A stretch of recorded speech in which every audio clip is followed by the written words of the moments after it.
And my mom-in-law comes to me and says, Sameera, I want you to give Hans daydreaming time. Oh, wow. Yeah, I was like, what?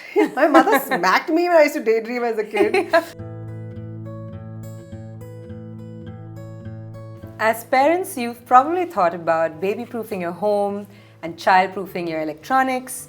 And if we're being totally honest, maybe you've even considered soundproofing your room when your kids get into screaming matches. But today, the question we're asking is, can you future-proof your child? Given that most of the jobs you'll see in 2040 haven't even been invented yet, this question probably weighs on you. The solution, you may be surprised to find, isn't sending them to hundreds of coaching classes or burying them in piles of homework. If you really want to raise a baby genius, one with the skills to adapt to a rapidly changing world, you need to harness the power of play.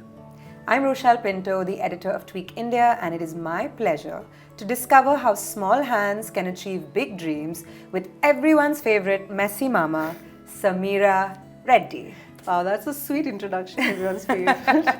You are though, the internet is God. obsessed with you. It's amazing, we love it. Wow, that's nice to hear. When we grew up, I spent my childhood climbing trees, stealing my mother's saris and building forts out of it, begging people to let me play with their Lego sets. So it was really a very active childhood. So what is your favorite childhood memory? That evening time after school, and then you'd have a little snack and you do your homework, and then you'd go down and you take your chalk and you draw the little hopscotch lines, and it was the innocence of just playing sakli with your friends and like running around the building. That was my childhood was raw. You see that screens have become all pervasive.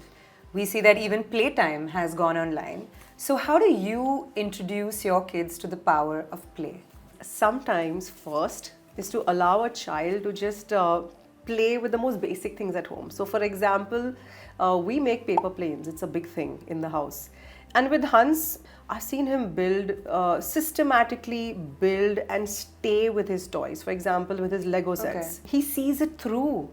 And most parents out there will tell you that instant gratification that children want today. It's like they have this gift, they're ready with it, they want another toy, it's over. Yeah, and they get bored just as quickly, right? And it's thrown somewhere in the corner, and then you're frustrated. You're like, oh my God, I spent money on that. And that has come with just encouraging that play. It has come with not as a parent saying, I'm really busy, I have 1,000 things to do, so it's like, here, stay busy with the screen, or I know it's hard as parents, we have a lot to do, but you have to take that time, especially in these years, these formative years, to allow the child, because they're sponges, they're just going with what we are showing them. And if you're going to show them that screen because it makes your life easier, this is going to be a problem later on. In 2022, the Lego Group surveyed more than 55,000 parents and children in over 30 countries for the Lego Play Well study. The study found that over 90% of parents think children strengthen essential skills like creativity, communication, problem solving, and confidence via play. Sameera, do you find this to be true with your children as well? Absolutely. For example, a lot of parents ask, what do you do with all the bricks that are just, sitting around and mixed up? Because they all get mixed up, right? He really sits there and he uses his imagination. He comes up with the most, he actually the other day, because of the Chandrayaan, he made like a moon rover. It's so inspired by current affairs that he's sort of bringing that into his play.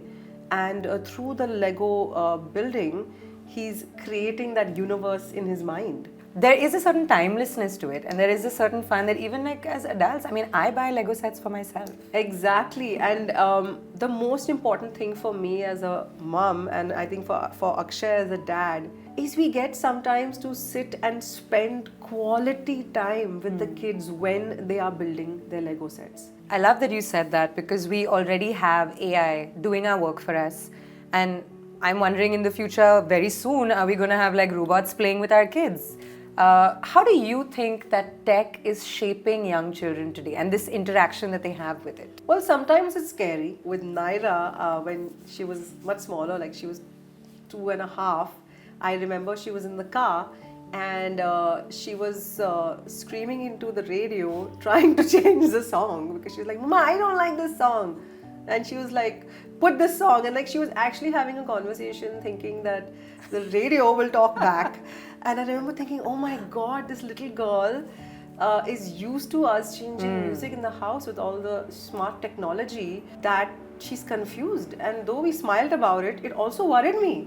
So I try to actually keep a big space between it, not in a way which will hinder them. Hans and Naira do have to understand that, computers is the way forward. But somehow I try to not add it into everything that we're doing, like if they can do something from scratch, like build a paper plane, I'd rather they do that.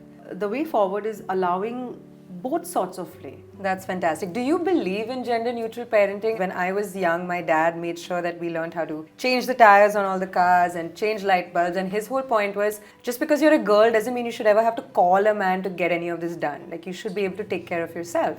So is that something that you incorporate as well? So let me just put it this way. Even if I didn't want to, I have to. I mean, I have to go with it because Naira is the most boisterous 4-year-old I have ever seen in my life. She loves her little pink dresses and she's very about her clips and her rubber bands. She can pack a punch and she loves anything to do with motorcycles and cars and tires, and she's very into the mechanism of things. Okay, so Sameera, in India, we still prioritize rote learning. I remember having to mug up, as we used to say, like reams and reams of questions and answers and not really remember any of it. You ask me anything about what I learned in 8th standard, clueless. What is trigonometry? No idea.